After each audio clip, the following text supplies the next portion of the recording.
Okay, well, thank you very much to all of our panelists. I think we've heard 4 very different perspectives on this issue of open access metrics. Does anyone have any questions or issues they want to raise? Robert? Thank you. Well, a couple of things. I mean, I work in the world of mathematics, and I think mathematics in some ways is closer to the humanities than it is to science, though impact factors actually do sort of play a role, but a minimal role. Mm-hmm. So the plea I have is you're thinking through from your various different perspectives about metrics. And I'm actually separating out really, in a sense, open access, just talking about the metrics themselves going forward, is think about ways of looking at the longevity of metrics, the citation half-life, and, you know, and well, I think it's Clarivate now. You know, it's kind of greater than 10 years. You really, and you know, something for us, Foundations of Theory of Probability, published by Kolmogorov or something in 1932, is as important today as it ever was. So that kind of thing is just a plea, really. The other thing I just wanted to take slight issue, and this is more of a question really for Eric. You had a thing up there which sort of saying that you wanted to look at metrics, usage, citations measured against the APCs. And I'm not entirely sure why. I mean, that we're talking about a business model there where someone's paying to have however that money comes about for their article to be published. Why is it interesting to know citations by APC? I personally wouldn't be interested in that as a publisher, but maybe I should be. So that was the question. Well, I started by saying that people are going to jump on the crap metrics, and that was the one that came to my mind.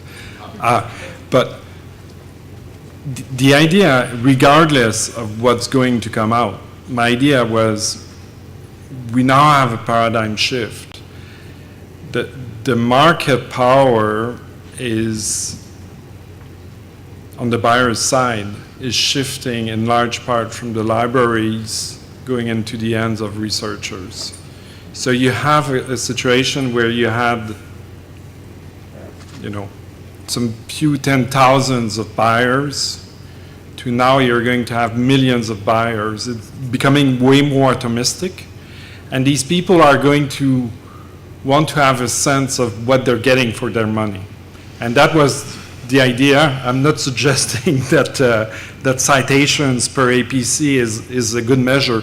My idea was we're going to have users are going to demand some sense of what they're getting for $2,500 as opposed to $100 for another journals in which they could publish. Why is this one 25 times more expensive than the other one? So metrics are going to appear, I think, in a freely working market. You need some sense, you need some information. Metrics are one kind of information. Of course, there'll be plenty of other things, such as the reputation of things. A lot of, I think, qualitative indicators will prevail, because ultimately they might be more useful. But there's a tendency, you're a mathematician, you know that, probably well, you might not be in statistics, but humans want statistics, and that kind of indicator is a statistic, and I think people strive for that and want that, and some other people just produce them because they're easy to produce. Qualitative information is not easy. Good quality qualitative information is not that easy, so it's it's not going to appear that easy. Thanks, and your point about the lifetime is really important. It's the same problem in the humanities. I had a friend once ask me, he was the editor of a history journal, he asked me to look at the citations for the journal. And, you know, 25 years after some of the issues had been published, they had nearly no citations. So it's a huge problem of time span. Things are not necessarily aging, certainly not in maths. In the humanities, things are not moving that fast, and yeah, the time span is a huge problem, and it's really a tragedy in some way. that we ended up with a fixed time window, which is for citation and journal impact factors, because it's a compromise, and that compromise is optimized for the natural sciences and the health sciences, where the half-life is quite short. So you know that if you measure for the first 3 years, you're going to get a sizable proportion of the citation, which is clearly not the case in the humanities. The half-life there could be easily 15 years or more. So yeah, that's a challenge. But I do a lot of measurement, not only for that kind of things, but different things we do at Science Metrics. And the problem is that whenever you tell decision makers, come back to me in 15 years and I'm going to have a good metrics for you, they go insane. How many times I've had some people asking me, hey, we've had this program in research running for the last 2 years, and I'd like to measure the social and economic impacts of it. And I'm thinking, God, they're hardly starting to start mixing up the products in the lab, and you want to have the impact. That's the problem. There's a lot of impatience around, so it makes it difficult for us to be patient in the measurement. I just wanted to make an observation here before I open up to the rest of the panel as well. As someone who's come back to the open access world after 5+ years in different areas of publishing, it's interesting to see that the argument has shifted from one of do we move to open access or not, to the fact we're in that open access environment, and it's very clear that one-size-fits-all approach does not work anywhere throughout the process, whether it's in terms of how the model works, but also how we measure the impact of it doesn't work at all. And I think it's almost like who's shouted the loudest, and it has been the science community that shouted the loudest to start with, and we've all tried to follow that community in terms of how we measure the impact of open access, but it's quite clear now that it doesn't work. And it's fascinating that we've heard four very different ways of how we should try to measure open access of different types of content. I just wanted to sort of throw that out there as an observation, and it's reassuring to see that the community has moved along away from that sort of one-size-fits-all. I don't know if any of you wanted to respond to that. No? Can I just make a really depressing observation? I may or Please may do. not have heard university administrators at quite senior levels discussing the business strategy and the gaming strategy for indexes and high sites, and the cost, exactly the metric that you're talking about is already coming up. They're calculating, oh, well, it cost us this much to get these citations. So would we be getting a better return on investment in terms of gaming and index by spending that money in another way? So that is happening, and it's terrifying for people actually working in universities and trying to convince them that perhaps they should have a more sophisticated approach. Yeah, interesting. Patricia, Daniela, anything to add? Right. Any other points to respond to that at all from the audience? Any thoughts? No? An interesting point I wanted to pick up on what you said, Eric, as well, is that it is very much a shift in the way that the publishing community thinks. It's not just about subscribers paying and wanting to know what they get at that point. Authors are now customers. They're paying, in a way, through the funding that they get for these APCs to have their article published. Is it just about what they're paying? Is that a measure of quality? I don't think it's really, in any sense, an accurate measure of the quality of where their research is going. How do we react to that? Who is the right organisation to react to that?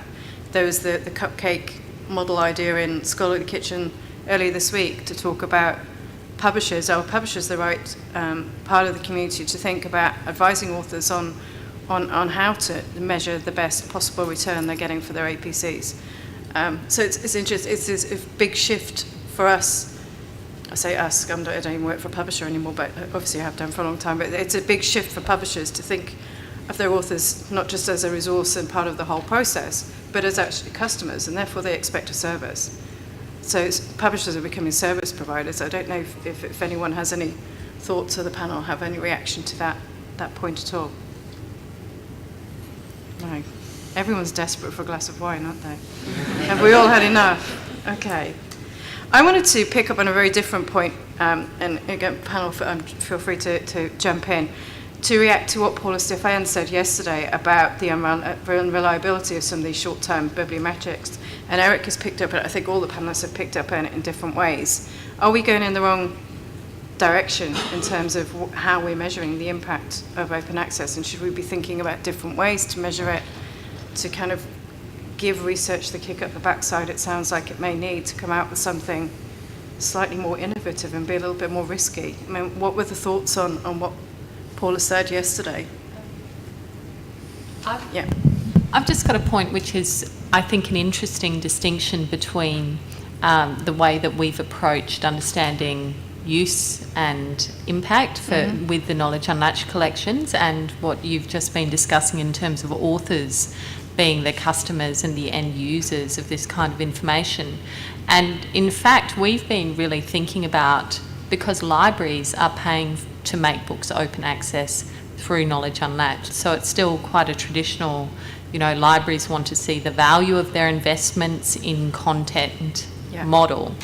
And that means that we've been thinking about, okay, well, what are the communities that these libraries might need to serve, and how can they explain the value of open access in terms of, for example, their remit within state funding or within city funding or within global funding for universities which operate a fully open access press, which might be interested in whether or not the anthropology authors that they're publishing are being taken up in Brazil, which happens to be, the topic of their study. Yeah. And that's really informed how we have been thinking about understanding reach and impact and measurement. And I think that, it's valuable to think about end users for metrics and how that has been shaping our thinking, and who we might want to have as the end users of an ideal metric system that we would design in an ideal world. Who would the users of that be? And it's almost like having a different message for the different end user, whether that's the funder or the researcher. Or what was that good old taxpayer that we all thought about when open access came about? Where are they in this whole equation? How do we even go about trying to measure whether or not they do read journal articles or scholarly book articles? Is this going down the right path? So, very much thinking about how we gear the message and the measuring of the metrics and everything to the different parts of the community. Any other questions? I'm sensing a lack of enthusiasm at this point of the day. Sorry. Go for it. I can be enthusiastic. Okay. Lucy, it was really lovely to sort of hear a humanities perspective, because I think often we're very STM focused, and for good reason. But you were sort of talking about how monographs have been maybe the slowest to kind of embrace the more digital revolution. Do you see that as getting better and progressing, and what kind of innovations, I guess, would be most helpful besides, of course, making them available in open access online? Okay, so my take on this, which might be wishful thinking, is that actually the humanities and monographs, to a large extent, have got a second mover advantage, because they weren't there when the sciences were moving into journal impact factors and were making this big shift towards a landscape that now involves a lot of commercial providers of information about how journals are being used and metrics and everything else. So I think that actually, the humanities have got an opportunity to think, and they are now actively thinking about what they want and what they don't want.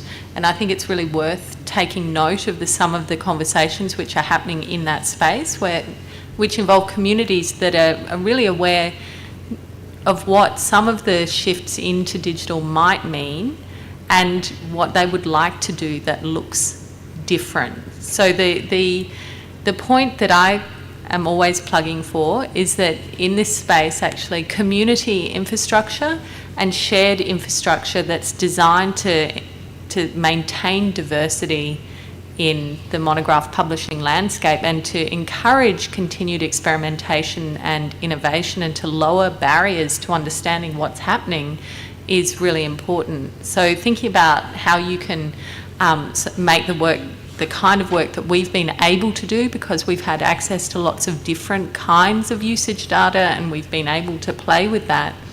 There's a lot of potential for innovation if you can access aggregate level data, and this is sort of going to the value of open data sets.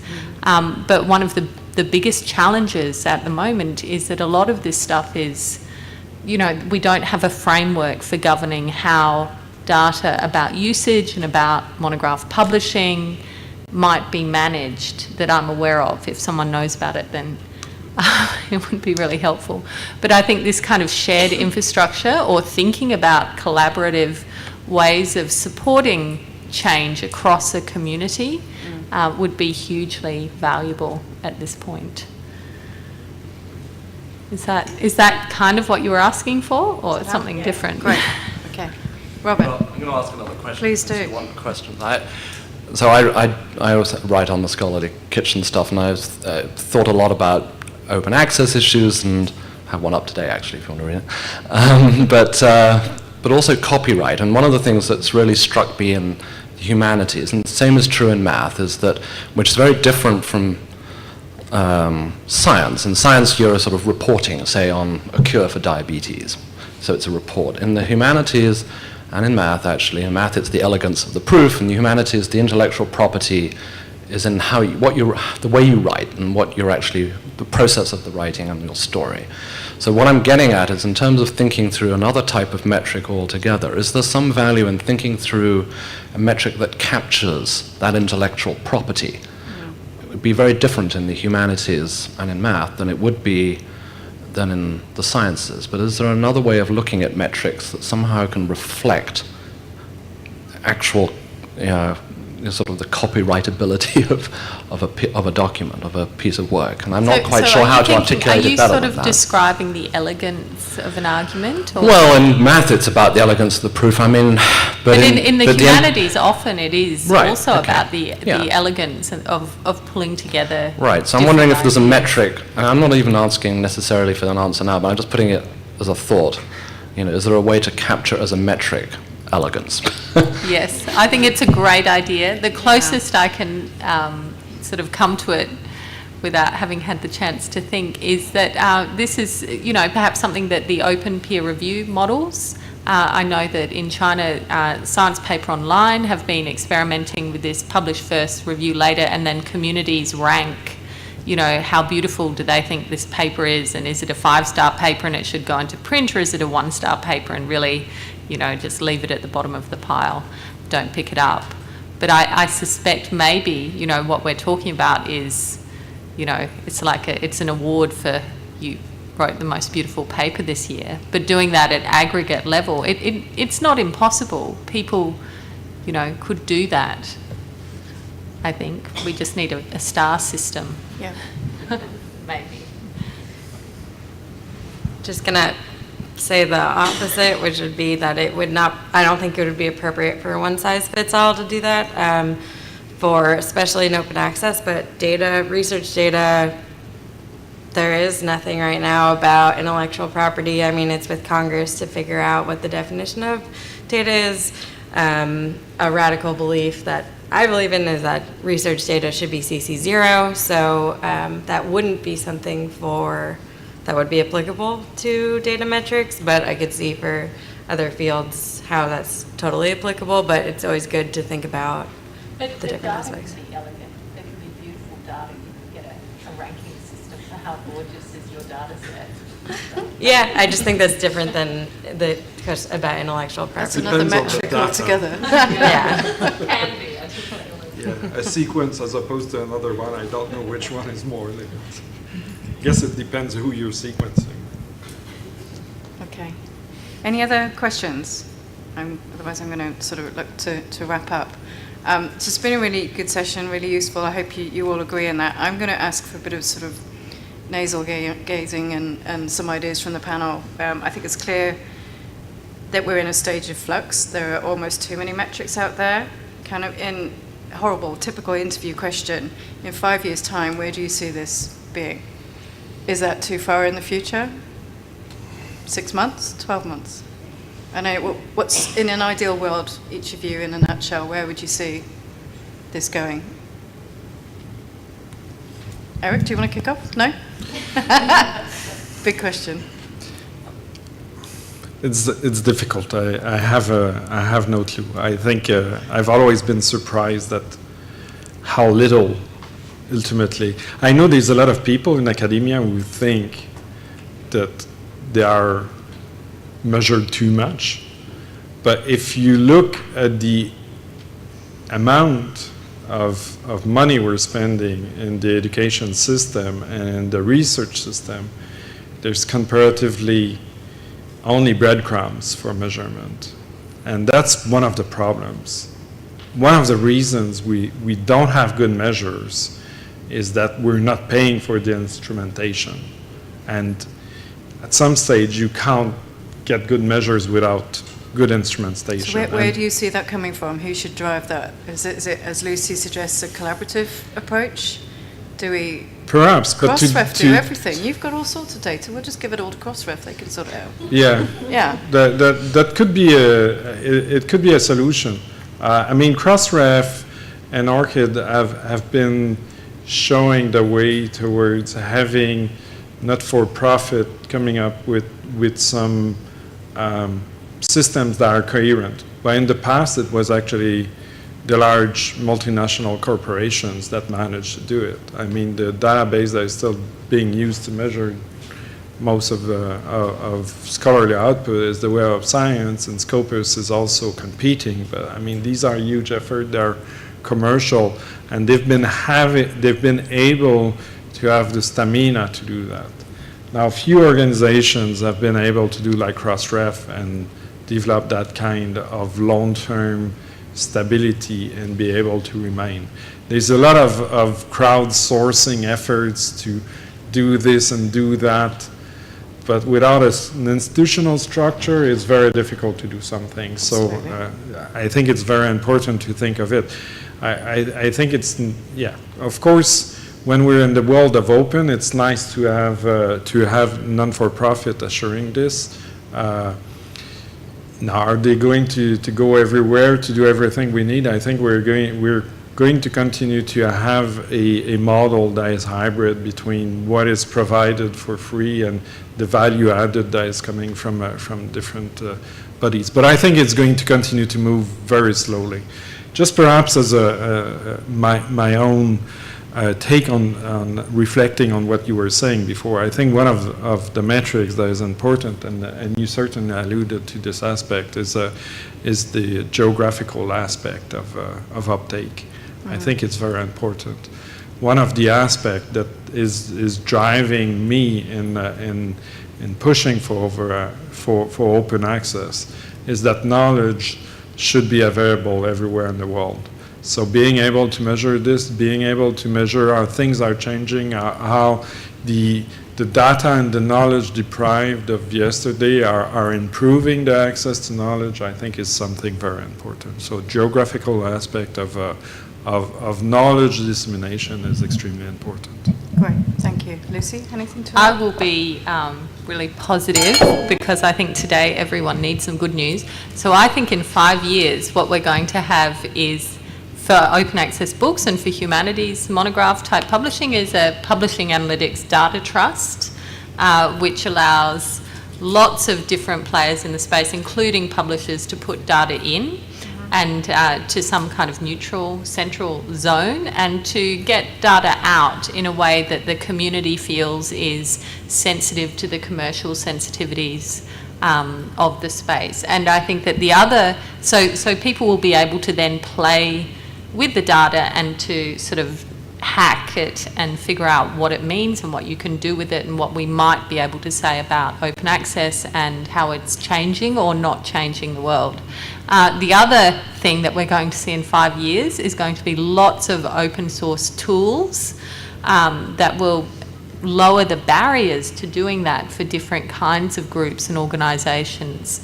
So open access data visualisation tools and open access interfaces and projects around how data can be sliced and understood and filtered which will make it easier for communities to begin asking their own questions about data rather than relying on an impact factor that was produced through some invisible, magical black box that they can't take apart. So that's what we're going to see. It's going to be great. Great, thank you. Daniela, anything you want to add before we wrap up? Sure. Just 5 years' time, following on optimism. People are citing data, and researchers care, and that scholarly communication and university world care about data like they do about articles. Great, thank you. Patricia? Yeah, so in 5 years, I predict that it would take maybe about 2 years for everyone to send their data to Crossref to identify all this information. And once that problem is solved, I think the problem of interpreting the data, that's someone else's remit. That's not a problem Crossref is going to solve. But we're very happy to collect the data and make it freely available. And I think just taking the pain out of collecting the data will free up a lot of great minds to come up with a solution. Brilliant. Thank you. Well, thank you very much for bearing with us. Thank you to the panel for joining us today. I think the takeaway message is come back in 5 years, maybe 7 years' time, when we'll do the same session again, probably not with me chairing it, and see what the answer is, see how far we've got. So thank you very much. Enjoy the rest of the conference and enjoy your glass of wine. Thank you.